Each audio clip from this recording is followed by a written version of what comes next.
Hi, this is Sally Morgan, physical therapist, craniosacral therapist, and Tellington Tea Touch practitioner for animals and people. This is Tristan. He's a Corgi, and this is an episode of Conversations with a Corgi. So I've had some requests to show you some of the tools I use and the work I do, and one of the things that I find really useful is a pendulum. So this is just basically a little rock on a string. This one has chakra stones at the top, which really just means that there's 6 different colors of, what do you call these, crystals, gemstones at the top. This one's gotten bent. Boy, my bag must have had a problem. My big crystal got broken, and this seems to have had an incident too. So you can also use just a washer on a piece of thread. You can use your necklace.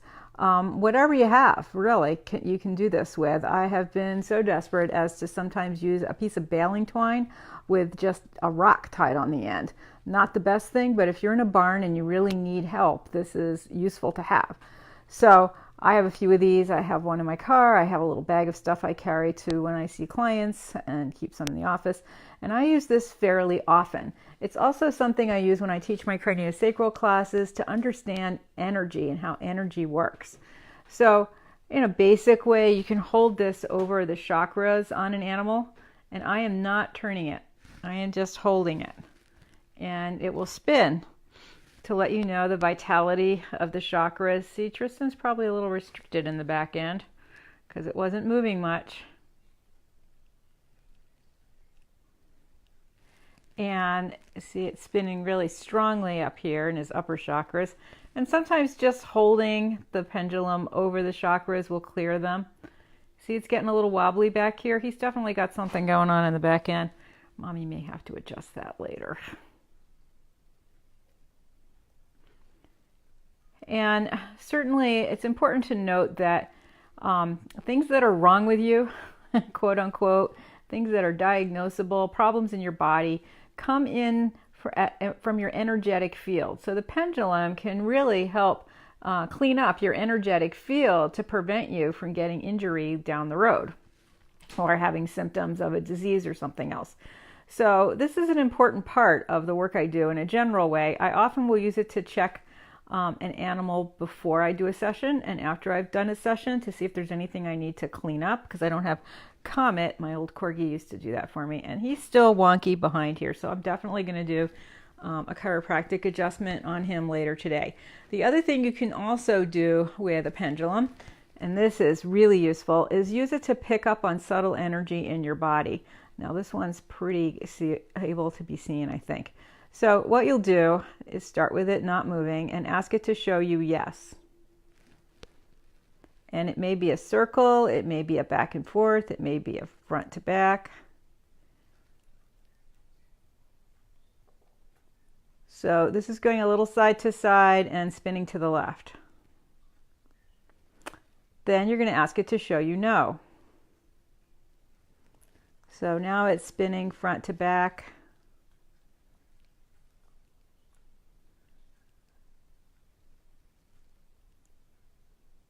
And it's doing that pretty strongly. So I'm not really clear on what this is doing, so I'm going to ask it again. And you really should be resting your arm on something. I'll use my Corgi because it doesn't work as well if your muscles are straining to hold it. So show me yes. It seems to like that counterclockwise spin for yes. Show me no.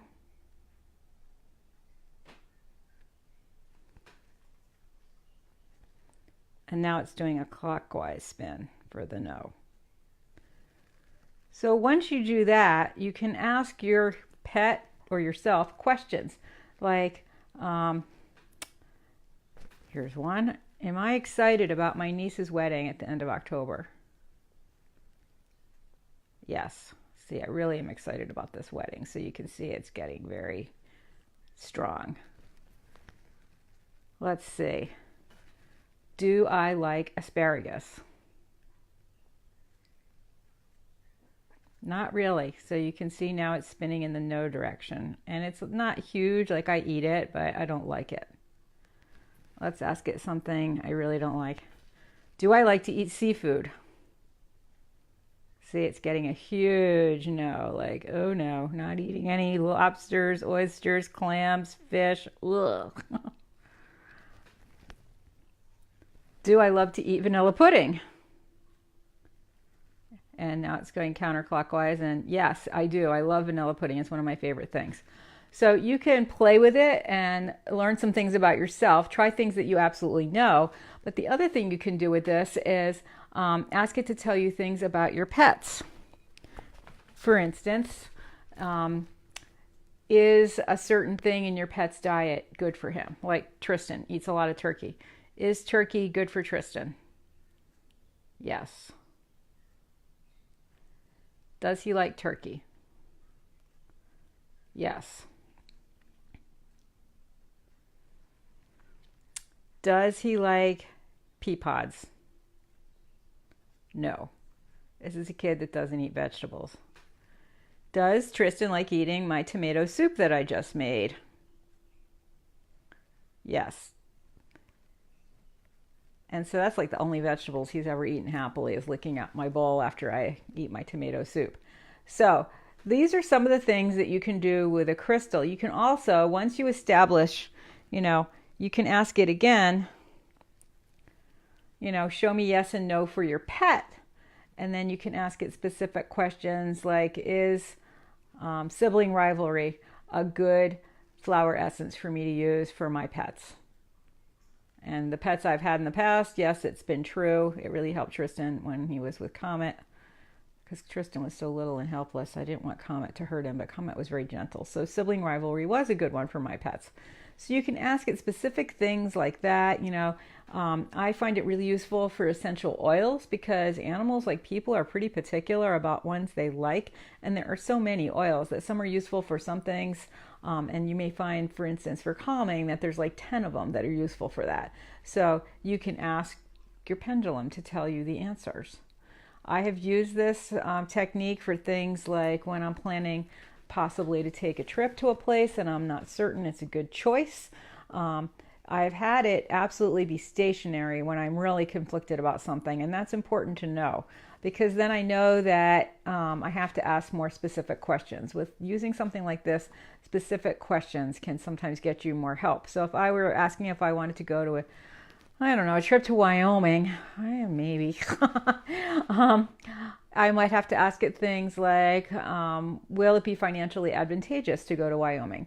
Will I meet good people in Wyoming? Will it be good for my health to go to Wyoming? Will it fit in my time schedule for work to go to Wyoming? So ask specific questions, and then even though I'm ambivalent about going, maybe I'll start to see, going there could be a good thing. So that's a way that you can use a pendulum to learn more about your pet and to learn more about yourself. I specifically use it and teach people to use it when they have an animal getting near the time to cross the rainbow bridge. I don't advocate that this be your only factor because some people are not very confident with their pendulum. However, I have used it, first of all, when you go over the chakras of an animal that's about to cross the bridge, it will barely spin over the chakras. It'll be littler than this is right now on his poor sacrum. Poor biscuit. We fixed that. Don't worry. So, and then you'll find that the chakras close down from the bottom towards the head as the animal gets closer to crossing the bridge. So, for instance, I had a friend with a little Chihuahua that was really old and pretty sick. And I saw him maybe 3 times. He passed in July. So I saw him in like June 1st, April, March. And he had so much vitality. This thing was spinning like crazy. It was like this over his body. So he was not ready to go. As much as he looked terrible and the vets were saying bad things and he was refusing to eat, once his person found food that he really liked, he rallied up and went on another couple of months. And she's so grateful for the time she had with him. I mean, she got another 6 months, in part thanks to the positive energy we were seeing with the pendulum. And then when it was closer to him to go time, the pendulum was much less vibrant. And it was really clear in his eyes, his expression, that he was ready to go. He wanted to go when the person was taking some time off from work, which was coming up in July, and he wanted to be with the person, and so everything just fell into place and it worked out. But if it had happened in May or April when the person had a really busy time at work, it would have been really hard for the person and for the dog, because the person wouldn't have been with the dog. So that is something you can know. And then you can also ask the animal questions. Do you want me to help you across the Rainbow Bridge? Do you feel that you can recover from this? And I use this with my own dog, Comet. Again, just like my friend with the Chihuahua. And he was looking pretty poor, and I had a vet come and do acupuncture on him when I was down on the Cape. And again, his vitality was pretty strong based on the pendulum, and he wasn't ready to go. And sure enough, he made it another 2 months. So he didn't have anything physically, like, kidney failure, that was going to take him in a minute. He had DM, sadly, which can lead to kidney failure and cardiac arrest and respiratory failure. And one of those things, cardiac arrest or respiratory failure, probably is what took him. But he wasn't ready. He was just having a hard time not being able to enjoy the beach, which he loved so much. And so he was a little depressed.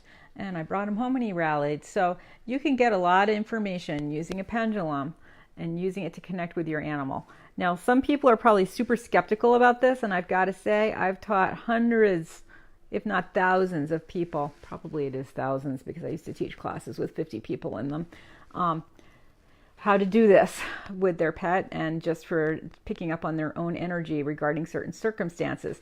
Only once in all those people, no matter how skeptical they were, did I have somebody for whom the pendulum would not move at all.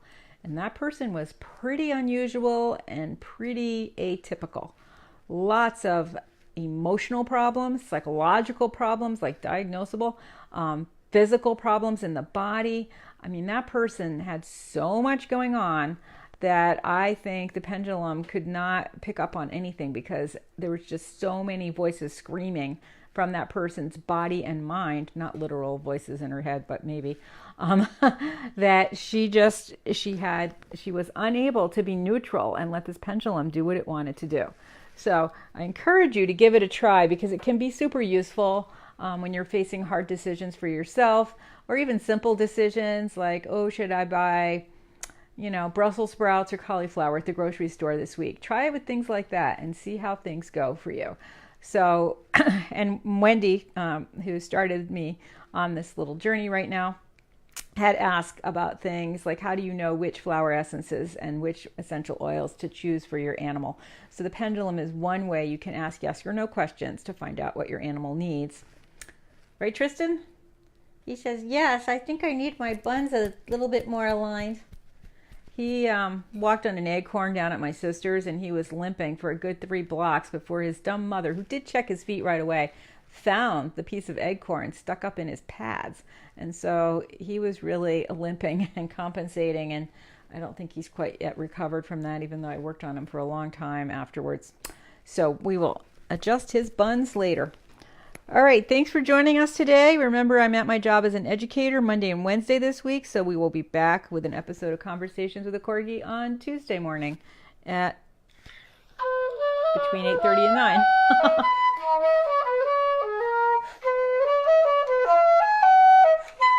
It works. I used to play with this, but I never knew why it would move in circles. Well, for some people, it swings front to back for yes or no and side to side for the other one. But it follows circles of the chakras. The chakras are swirling circles of energy, so the pendulum will follow that. Generally, healthy chakras move clockwise. You'll find the occasional dog or person with a head injury or something, hip replacement, where it's going the opposite direction in some parts of their body. But generally, it swings clockwise over the chakras. And if you've never had it go in circles, try it over the chakras. This is one of the first things I did when I started doing things beyond T-Touch with my pets.